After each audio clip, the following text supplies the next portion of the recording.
There comes a time where players reach a certain level and no matter how much they practice their mechanics, they make little progress. What's up guys, it's Pio here, and today we're going to be talking about why many players hit plateaus and feel hard stuck at a certain rank. I'll be discussing the possible factors contributing to plateaus and what can be done to push past them. These solutions to be discussed will revolve more on the analytical side of the game. So without any more delay, let's hop right into it. The first contributing factor towards plateauing would be the diminishing returns from aim practice. Practicing your mechanics such as flick aim, spray control, and tracking for dozens of hours will give you good results initially. But by focusing too much on the mechanical skill, players will eventually hit a certain point where improvement is minimal. They feel like they are running into a wall, stuck and plateaued. So their course of action will be to invest more time towards aim practice.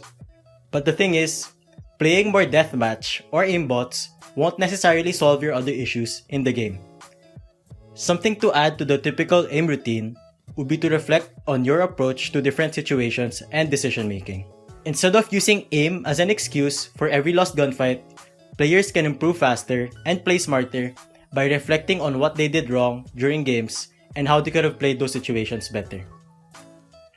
So the second contributing factor towards plateaus would be the bad habits that remain unnoticed and unfixed.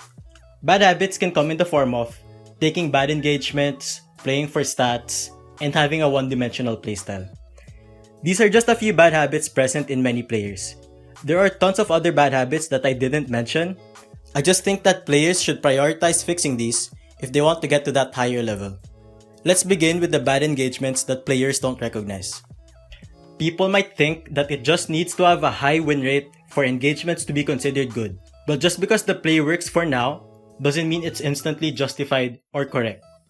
Players can sometimes get away with taking bad engagements against lesser skilled opponents because they have the better mechanics. But once that same player fights opponents with the same, if not better mechanics, these bad engagements can and will easily be punished. The player doesn't recognize that he is taking bad engagements because it is currently working against the lesser competition. It remains an unfixed bad habit that holds him back from progressing. Here is a quick rundown of bad engagements for those that aren't familiar. Aside from the success rate, bad engagements can be considered as duels that have risks outweighing the possible rewards. Here's an example of a bad engagement to take. Imagine you are a B anchor on Inferno. It's 4v4 and you run through a smoke to fight the enemies as they are running in. If the enemies are substantially worse than you might get away with a multi-frag here and there. But if they are the same skill as you or better, there's a high chance that your play gets shut down. You might get 1 to 2 kills, but your death leaves so much burden for your team. So if you were to analyze the risk and the reward of this play, it would be something like this. The risks would be, there's a high chance of getting trade frag. If you die, sight is lost. You give them man advantage, information, and space. And it is now harder for your teammates to win the round. And the rewards would be, you get a kill or 2 before getting traded, unless you make a hero play. As you can see, this is a bad engagement because there's so much risk with very little reward. But keep in mind that context matters a lot when evaluating the risk return of certain plays. For example, you can go for certain duels or aggressive plays even if they are risky, but the upside is equally as good. So how do you prevent yourself from taking these bad engagements? You have to recognize that the bad habits are present and you need to unlearn them.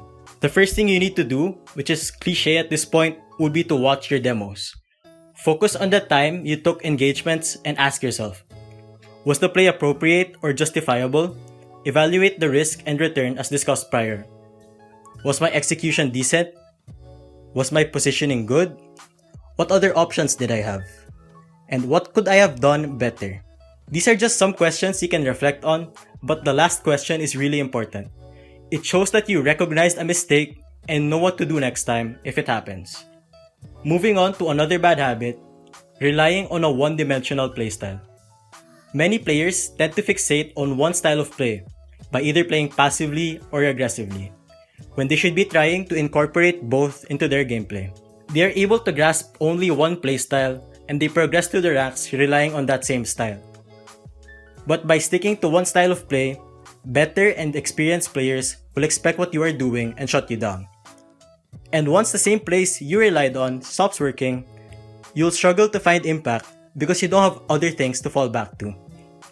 Ideally, a dynamic playstyle is what players should have. This means having both aggressive and passive plays in the game. It allows for flexibility and provides you with more options in the game. You are also able to progress faster because you can adapt better to different situations and remain impactful throughout your games. So how would you develop a dynamic playstyle if you're so used to playing static? This is repetitive at this point, but evaluate your approach to different situations. For players that struggle with passivity, ask yourself, am I finding impact by simply holding in that situation? Did I play too scared, which led to untraded kills, missed timings, and opportunities? Could I make a play that would have made a difference in the round? And for players that are overly aggressive, ask yourself, did my aggression cost us the round? Did I make a play that was predictable? Was I taking fights that couldn't be traded by my teammates? If I played passive and fell back, would it have made a difference in the round? Ask yourself those things. Another thing you can do to develop your playstyle would be to watch professionals in FPL or matches. You can learn a thing or two when it comes to playmaking and playing it safe. These little plays can be added to your game to improve your impact. So to summarize this video, aim practice is helpful, but your improvement will eventually start to slow down after reaching a certain point. I'm not saying you should quit aim practice as a whole. You should just consider adding other methods to improve your game. To get to the next level, you should be more analytical of your gameplay. Analyze your decision making, mistakes, bad habits, and your playstyle. The sooner you can figure out the major flaws in your gameplay, the faster you can get over that plateau and you won't feel hard stuck anymore. That wraps up this video. Thank you guys so much for watching. Feel free to like and subscribe as it helps out the channel. With all of that, I'm a head out.